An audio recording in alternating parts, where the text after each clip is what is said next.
So you made up your mind and you want to buy a house.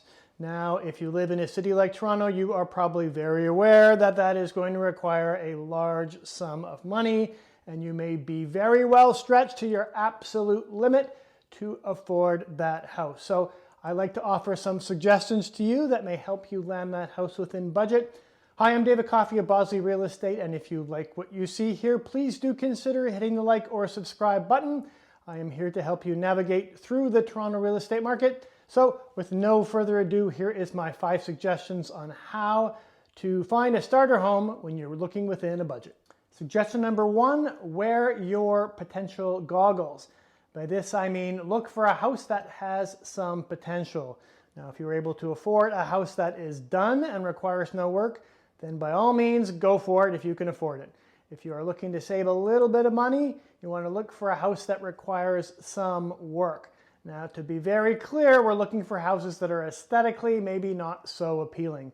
You want to be part of that 10% of people who can walk into a house and see its potential, because I would say 90% of the people out there are probably not able to do that.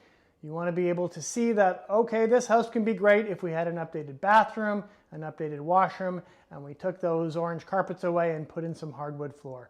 Now, maybe you don't have enough money to fix these things right away, and you have to live with them for a couple of years, but over time, you can update them, and it would be a good investment. So, I would say keep those potential goggles on and make sure that you are looking for those homes with potential. Suggestion number 2, look for a house with no parking.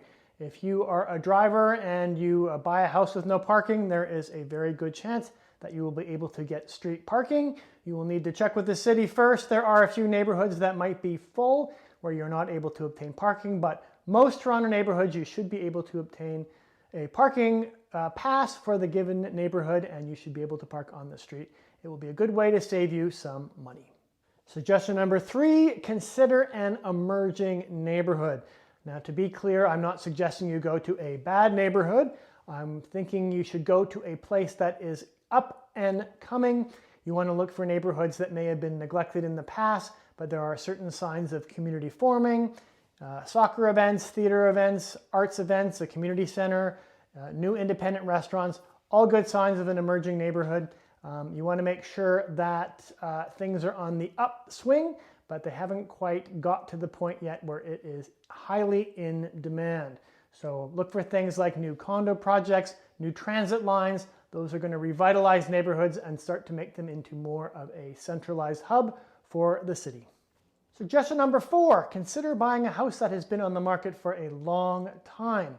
Now, a long time could vary depending on the kind of market you are in. If you are in a fast-paced market, a long time could be several weeks. If you were in a slower market, a long time could be several months or even a year. The idea here is that a seller will be more open to negotiate down the price if they are on the market for a long time, and that's where you may get your deal. Now, just keep in mind that not every house that's on the market for a long time is a good idea. Some houses have been there for a long time for a good reason. Maybe they are next to a fire station. Maybe the seller has some unreasonable expectations on price.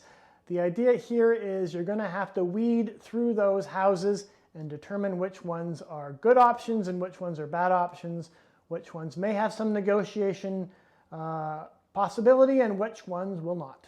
Suggestion number 5, ask yourself, do you really want a house? Now, you're going to have to dig deep here. There are going to be people out there who are well suited for a house, but sometimes people are looking for a house where they may be better suited for a condo.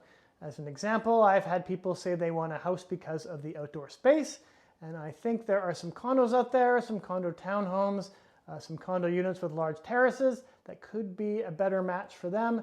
So just ask yourself why you want a house and see if a condo can still serve that purpose for you.